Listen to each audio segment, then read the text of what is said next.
is underground. They start this huge volcanic thing going.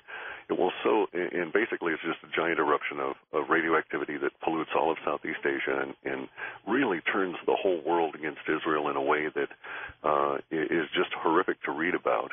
And then there's this strange gap.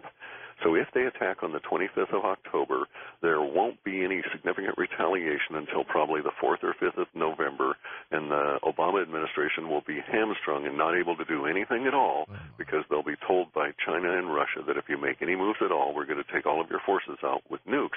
We won't attack your continent, but we're going to make sure you're helpless in terms of the military. And then there apparently is retaliation against Israel in a really horrific manner, to the point where the delay apparently is so that all of the innocents, which is to say the Palestinians, can get out. Why, though, is there such defense for a nation whose leader says we're going to blow you off the face of the earth? He doesn't say that. And in fact, that's the Western translation of it. If you go read what he said in Farsi, he had nothing evil to say about Israel at all. Well, he said we want a regime change. He said that the Zionist regime that is controlled by the banks of London is driving the Israelis to an untenable position. And that's what he said. And it was taken out of context in the U.S. and said, oh, destroy Israel, destroy Israel. People interpret it as saying that he wanted to blow them all up, I guess. Correct. It was misreported in the press deliberately because they need to get the emotions running for war. If we're all sitting here eating pie and having our iced tea, we're not going to be too whipped up to go on over and try and do anything with anyone. Well, why doesn't he clarify that? Heck, if I were I would go straight to the UN, I'd call a news conference, and I'd say, folks, here's my translator. This is what I mean. He put up a website to that effect almost immediately thereafter, and it's still there in English. I've never seen that. Yeah. The thing is, it's like I'm always, I won't use the word, I'm very irritated at George Ure frequently because he doesn't read as many of the foreign press as I do. And it's amazing the view you get when you actually get outside the control of the American empire's corporate media. Would you be surprised if there was not a war? No, but I would be surprised if we didn't have language saying that we just barely missed the war. I expect some level of the language to materialize, whether it's an actual war or everybody going, boy, we missed that one just by the hair of our teeth. I was talking to a guy from Iran tonight, and he was telling me, he said, there's just no way, it's not going to happen. But I'm not so sure. I'm not so sure either, because there are some tremendously powerful economics at play. Specifically, Russia and China both have long-term investments in the country, and Iran sits on approximately 11% of the world's proven oil reserves. Yeah. And we're in a country where when the dollar begins to decline, our external price of oil is going to go through the roof. In fact, during your show, George, a reader asked me to explain how come it is that coal and natural gas already existent in the United States won't keep the energy prices low. And the answer is because it takes diesel to extract those things. Right. And you can't run a car on coal. Yeah, and our coal mines are not nearly at the capacity they used to be. Right, and the coal has to be used to produce electricity, which in turn is used to use for the pumps for natural gas. Let's go to San Antonio, Texas, east of the Rockies. Michael, is it raining out there yet? A little bit. All right, well, better some than none. Go ahead. I was wondering, I keep seeing August 3rd, 2009, something bad happening with the weather. Do you guys see that? August 3rd? 3rd and 4th are particularly interesting days for the planet from the weather and from earthquake viewpoint. Yes, it shows up in the Terra entity, which is not surprising because it's approximately 2 weeks past the solar eclipse. All right, thank you. Okay. So do we see government disclosure with UFOs? Not an organized kind of an effort. Actually, what we see is, again, a rioting issue that some food riot breaks out somewhere there within probably Maryland, and a federal government installation is sort of looted again, and stuff comes out, and that starts part of this whole secrets revealed kind of a deal. All right, next up we go to Las Vegas, Nevada. Hello, Green, go ahead. Hello. Go ahead, sir. I just wanted to ask, are you guys actively filtering out things that may just be pop culture buzzwords, like when you were talking about Cousin Alexi and non-Terran human, all I can think is, well, mid-2010 is when StarCraft 2 is supposed to get released. Or when you're talking about Alien Wars, I'm thinking, well, next year District 9 comes out in theaters. Are you accounting for these kind of things? We don't look at words consciously, so yes, actually I may use those words in a casual way, but when we do it linguistically, we sort of take it from the very top at the archetype level and then work down.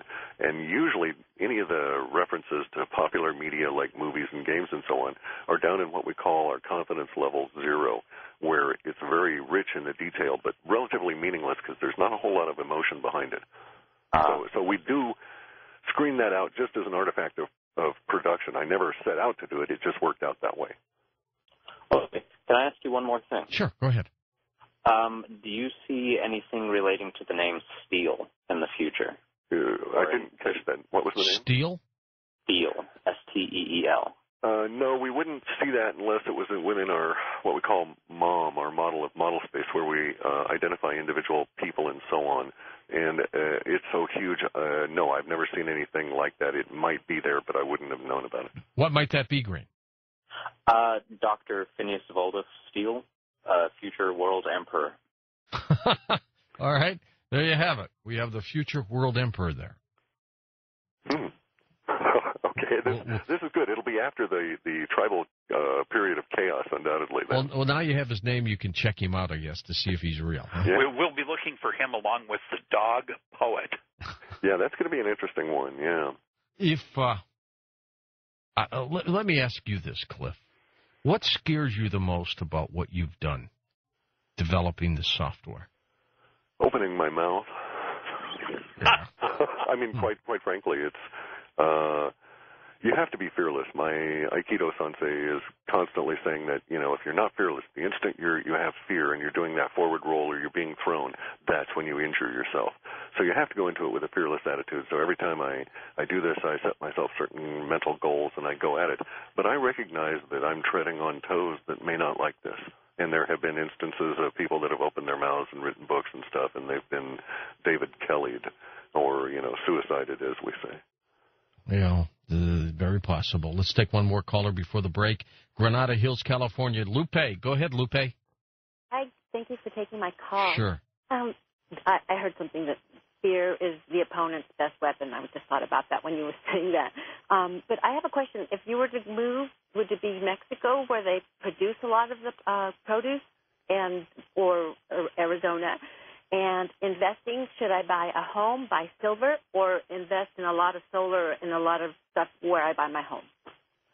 The investing thing is really outside of my level of expertise. That would be for George. But if I were going to move, I'd move north of 50 parallel. And you're not moving, Cliff, are you? No, I'm not moving anywhere because I have people that depend on me, and I have to be here for them. Same with so many. But, George, how about you? Investing, what do you do? Investing, once you have the basics, which is a stable place to live at least 600 feet of elevation and in an area that you hope the coming weather changes don't leave you in a terrible drought condition, and you've got 6 months to a year of food and a dependable water supply like an independent well, and you've made provision for some energy like some solar panels or wind power, then I would certainly have some silver and to a lesser extent gold. The ratio right now between the gold and silver prices is at 70 to 1. In other words, silver is 1/70th the price of gold right now, and historically it's been in the area of 16 to 20. Wow. So, that's important to know. Yeah, we'll go back to the historical mean. Yes, even more than that. Yeah. Yeah, and so going forward, when we see the precious metals appreciate, we may see $6,000, $7,000, $8,000 gold, but we also may see the $600 and up silver occur as well in the next year and a half.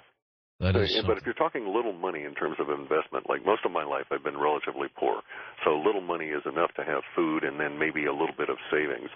And if I had to invest a little money, what I would do is I would make sure that I had some kind of food stored, and then I would buy bits and pieces of silver. simply because it's reasonably portable and will take you a lot further in the hyperinflation than owning a house. All right, well, stay with us. We'll come back and take some final phone calls with you next on Coast to Coast AM. On our next Coast to Coast program, Greg Little joins us as we talk about new discoveries in the search for Atlantis. His work, the search for Edgar Casey's Atlantis, should be a fascinating program. Back with final phone calls with George Ure and Clif High on Coast to Coast AM. You know, George and Cliff, everything we've talked about tonight, it's almost like the perfect storm. I mean, all these horrendous things happening at the same time. Universe provides. It's apparently what we need, not necessarily what we want. Let's hope not, but you're right. Let's go to Seattle, Washington, west of the Rockies. Go ahead, Annie. You're on the air with us. Yes, hello. Hi. Hi. I called 2 or 3 months back about some fingerprint bruises I was waking up with on my upper arms.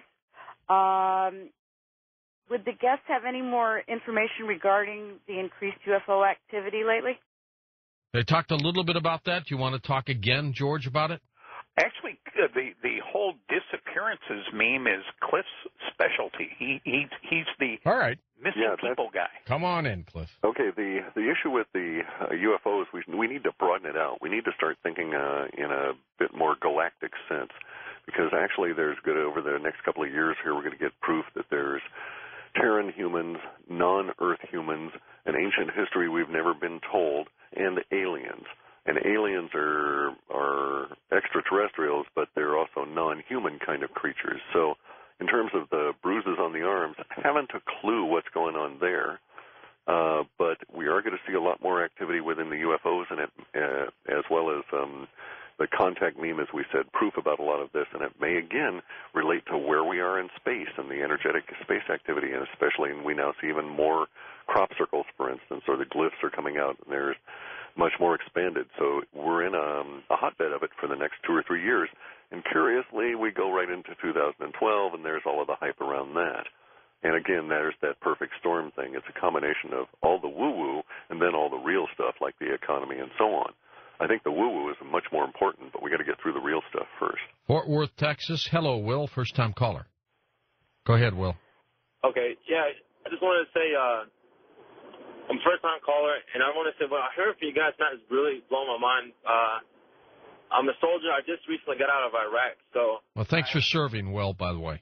Thank you. A lot of these things that you guys are talking about, it's just a lot of coincidences, because my brother, he got me into a lot of... He opened my eyes to a lot of things. He showed me a couple of things, and it's just really crazy calling, because me and my brothers were actually, like, making plans as far as what we could do if anything goes bad within the next couple of years, where we could go north as far as maybe around British Columbia or somewhere around there in Canada, in the BC area. It's a nice area up there, yeah.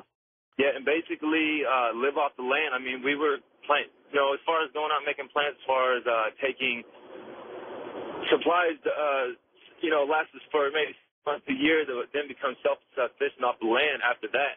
And I just want to say that's crazy. And all these coincidences that come together, and I've been, I don't know, it's just crazy. It blew my mind. I had to call in. I wanted to say that. And how do you guys think that would work out? Do you think that would be possible for a family of, like, say, 9 or 10 people? It's a struggle, of course, but yeah, I actually know a guy who set out when he was 19 and cut himself a life out of the BC wilderness up here north of Broughton Sound. Lived in a treehouse 80 feet up in a giant cedar for a number of years until he got a wife who was pregnant and said, "No, I'm not climbing that ladder." And then he built her a house, and he's got kids now, and yeah, it works out. It's a tough life, but very sustaining.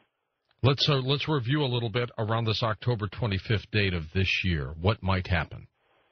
It could be that that's the date that Israel actually attacks Iran. It could also be the date that we get the definitive word that the new flu, whatever we're going to call it, swine flu or et cetera, has gone into a level of lethality that is truly shocking.